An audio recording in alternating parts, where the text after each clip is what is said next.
জয় গৌর, জয় নিতাই। আজ বাংলা 22শে চৈত্র 1430 ও ইংরেজি 5ই এপ্রিল 2024 শুক্রবার একাদশী পাপ মোচনী।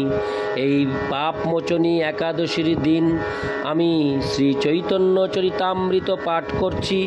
আজ আমি পাঠ করছি শ্রী চৈতন্য চরিতামৃতের আদি লীলার দ্বিতীয় পরিচ্ছেদের বস্তু নির্দেশ মঙ্গলাচরণে শ্রী চৈতন্য তত্ত্ব নিরূপণের শ্লোক 54 থেকে 70। অডিওর শুরুতে আমার সকল ভক্তিমতী মা ও ভক্তবৃন্দের কাছে আমি একটি অনুরোধ করে বলতে চাই যে এই অডিওগুলি তৈরি করে আপনাদের কাছে পৌঁছে দিতে অনেক পরিশ্রম করি আমি, যাতে করে আপনাদের কাছে সুন্দরভাবে পৌঁছে যায়। এর জন্যে অনেক পরিশ্রম করি। তাই আপনারা কৃপাপূর্বক আমার এই ছোট্ট ইউটিউব চ্যানেলটিকে সাবস্ক্রাইব করে লাইক কমেন্টস করে আমাকে জানাবেন যে আপনাদের এই অডিও পাঠ কেমন লাগছে শ্রী চৈতন্য চৈতামৃত। আপনারা যদি এইটুকু শুধু আমাকে আশীর্বাদ করেন, আমি অনেক উৎসাহিত হব, অনেক আনন্দ পাব। আপনাদের শ্রীচরণে আমার এইটুকুই চাওয়া। এর সাথে সাথে আমি আপনাদের কাছে আরেকটি সুখবর দিই যে আমার শ্রী হরে কৃষ্ণ, আমার জীবনের পূর্ণতা নামক আমার একটি ইউটিউব চ্যানেল রয়েছে। সেখানে আমি ভাগবত পাঠের অডিও পোস্ট করি। আপনারা কৃপাপূর্বক জীবনের পূর্ণতা চ্যানেলটিকে সাবস্ক্রাইব করে ভাগবত পাঠের সাথে আপনারা ইচ্ছা করলে আপনারা যুক্ত হতে পারবেন এবং সুমধুর ভাগবত পাঠ শ্রবণ করতে পারবেন। হরে কৃষ্ণ, হরে কৃষ্ণ,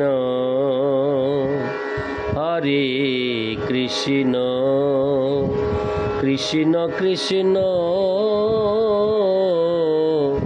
হরে হরে, হরে রাম, হরে রাম, রাম রাম, হরে হরে। শ্লোক 54।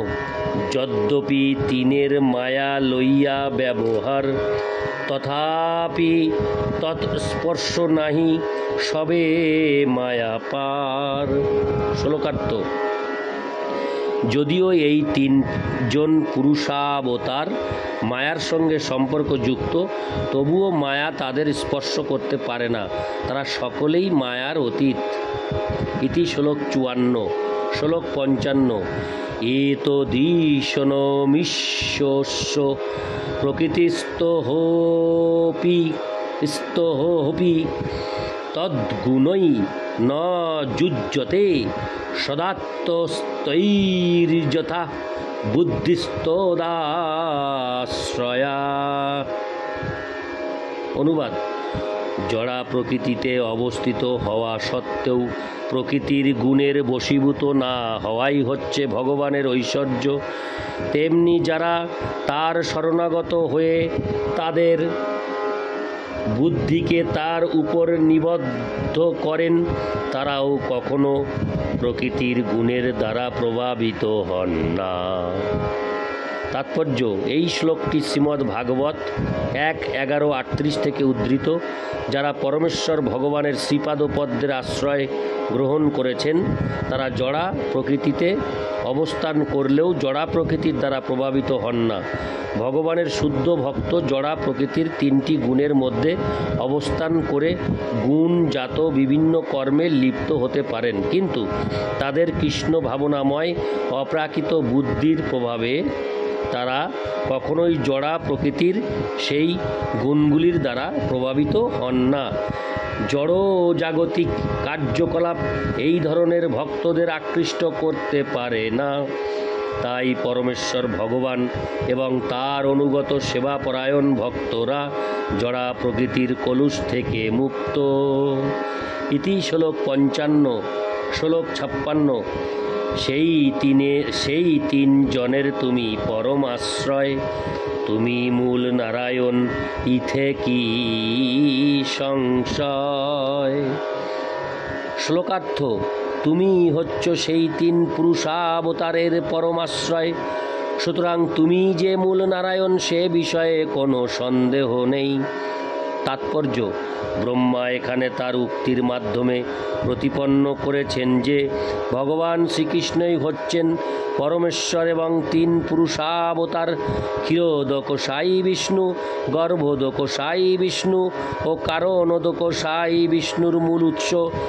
তার লীলা বিলাসের জন্য ভগবান শ্রীকৃষ্ণ নিজেকে প্রথমে বাসুদেব, সংকর্ষণ, প্রদ্যুম্ন ও অনিরুদ্ধ রূপে প্রকাশ করেন এবং এই চার প্রকাশই চতুর্ভুহ হচ্ছেন ভগবানের আদি প্রকাশ।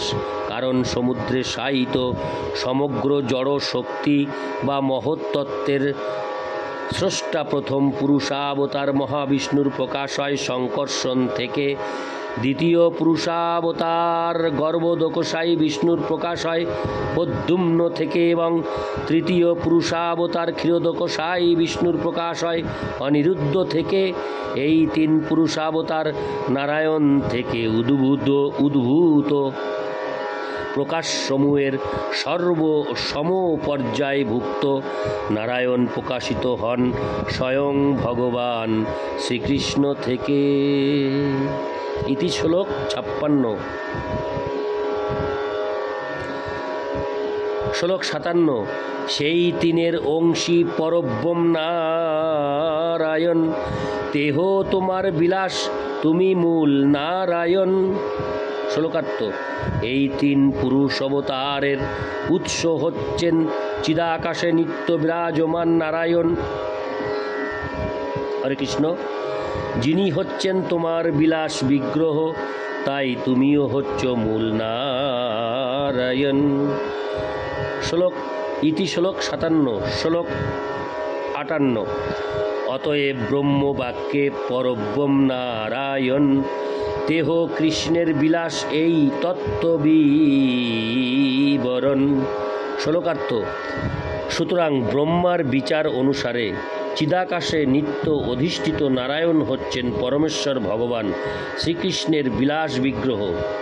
এই বিষয়টি স্পষ্টভাবে প্রতিপাদিত হয়েছে। ইতি শ্লোক 58। শ্লোক 59। এই শ্লোক তত্ত্ব লক্ষণ ভাগবতসার পরিভাষা রূপে ইহার সর্বত্রাধিকার। শ্লোক 59-এর শ্লোকার্থ: এই শ্লোকে যে সত্য নিরূপিত হয়েছে তা শ্রীমদ্ ভাগবতের চূড়ান্ত বিচার। এই বিচার শাস্ত্রীয় পরিভাষা রূপে সর্বত্র ব্যবহার করা হয়। ইতি শ্লোক 59। শ্লোক 60। ব্রহ্ম আত্মা ভগবান কৃষ্ণের বিহার, এ অর্থ না জানি মূর্খ অর্থ করে আর। শ্লোকার্থ: ব্রহ্ম পরমাত্মা ভগবান এই সবই যে শ্রীকৃষ্ণের প্রকাশ, সেই সম্বন্ধে যথাযথভাবে অবগত না হয়ে পণ্ডিতাভিমানী মূঢ় ব্যক্তিরা নানা রকম জল্পনা কল্পনা করে। ইতি শ্লোক 60। শ্লোক 61। অবতারী নারায়ণ কৃষ্ণ অবতার, তেহ চতুর্ভুজ ইহ মনুষ্য আকার।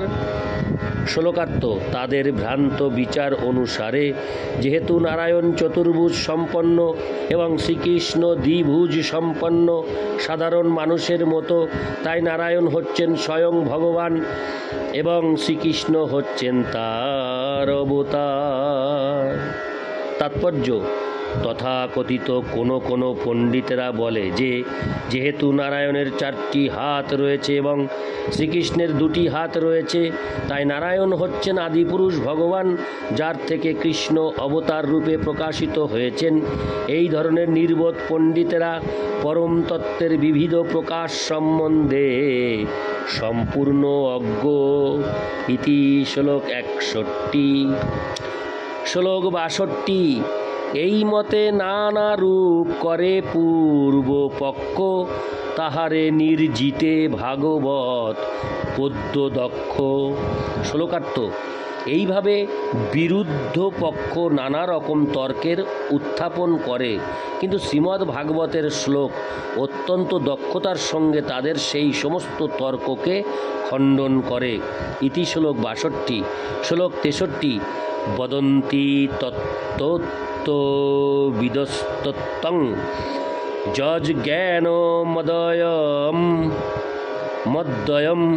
যজ্ঞানমদ্বয়ম ব্রহ্মেতি পরমাত্মেতি ভগবানিতি শব্দতে।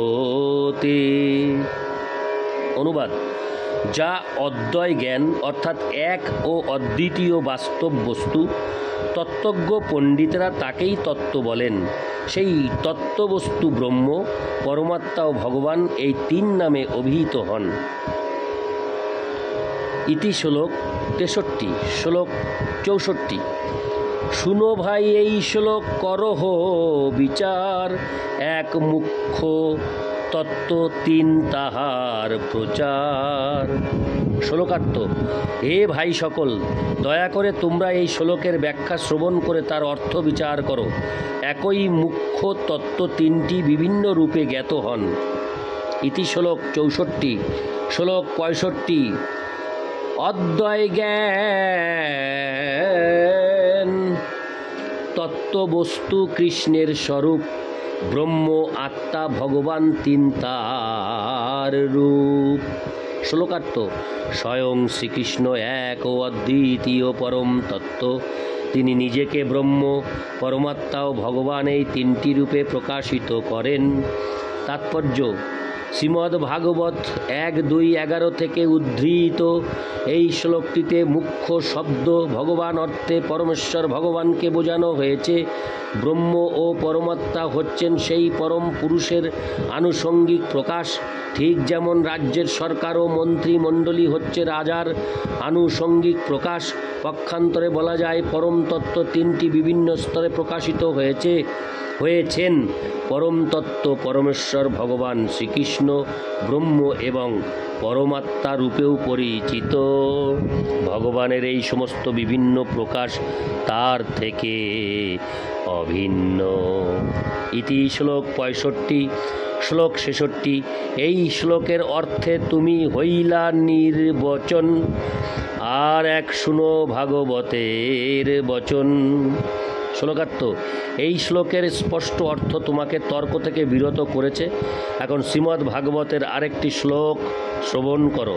ইতি শ্লোক 66। শ্লোক 67: এতে চাংশ কলা পুংস কৃষ্ণস্তু ভগবান স্বয়ং, ইন্দ্রারি ব্যাকুলং লোকং মূঢ়য়ন্তি যুগে যুগে। অনুবাদ: ভগবানের এই সমস্ত অবতারেরা হচ্ছেন পুরুষাবতারদের অংশ অথবা কলা, কিন্তু শ্রীকৃষ্ণ হচ্ছেন স্বয়ং পরমেশ্বর ভগবান। ইন্দ্রের শত্রুদের দ্বারা বিশ্ব যখন প্রপীড়িত হয়, তখন ভগবান তার অংশ কলার দ্বারা যুগে যুগে বিশ্বকে রক্ষা করেন। তাৎপর্য: শ্রীকৃষ্ণ হচ্ছেন বিষ্ণু বা নারায়ণের অবতার। এই মতবাদটি শ্রীমদ্ ভাগবতের এই শ্লোকটিতে 1:3-28 স্পষ্টভাবে খণ্ডন করা হয়েছে। পক্ষান্তরে শ্রীকৃষ্ণ হচ্ছেন সর্বকারণের পরম কারণ, আদি পুরুষ পরমেশ্বর ভগবান। এই শ্লোকটির মাধ্যমে স্পষ্টভাবে প্রতিপন্ন হয়েছে যে শ্রীরামচন্দ্র, নৃসিংহ, বরাহদেব আদি সমস্ত অবতারেরা হচ্ছেন বিষ্ণু তত্ত্ব, কিন্তু তারা সকলেই পরমেশ্বর ভগবান শ্রীকৃষ্ণের অংশ অথবা কলা। ইতি শ্লোক 67। শ্লোক 68: সব অবতারের পরিসামান্য লক্ষণ তার মধ্যে কৃষ্ণচন্দ্রের করিল গণন। শ্লোকার্থ: শ্রীমদ্ ভাগবতে সাধারণভাবে সমস্ত অবতারের লক্ষণ ও কার্যাবলী বর্ণনা করা হয়েছে এবং তাদের মধ্যে শ্রীকৃষ্ণচন্দ্রকেও গণনা করা হয়েছে। ইতি শ্লোক 68। শ্লোক 69। তবে সুত গোসাঙ্গী মনে পাঙ্গা বড় ভয়, যার যে লক্ষণ তাহা করিল নিশ্চয়। শ্লোকার্থ: শ্রীল সুত গোস্বামী তখন মনে বড় ভয় পেলেন, তাই তিনি প্রতিটি অবতারের বিশেষ বিশেষ লক্ষণ বর্ণনা করলেন। ইতি শ্লোক 69। শ্লোক 70। অবতার সব পুরুষের কলা অংশ, স্বয়ং ভগবান কৃষ্ণ সর্ব অবতংশ। সর্ব অবতংশ। শ্লোকার্থ: ভগবানের সমস্ত অবতারেরা হচ্ছেন পুরুষাবতারদের অংশ ও কলা, কিন্তু আদি পুরুষ হচ্ছেন শ্রীকৃষ্ণ। তিনি স্বয়ং ভগবান এবং সমস্ত অবতারের অবতারী। ইতি শ্লোক 70। জয় গৌর, জয় নিতাই, হরে কৃষ্ণ।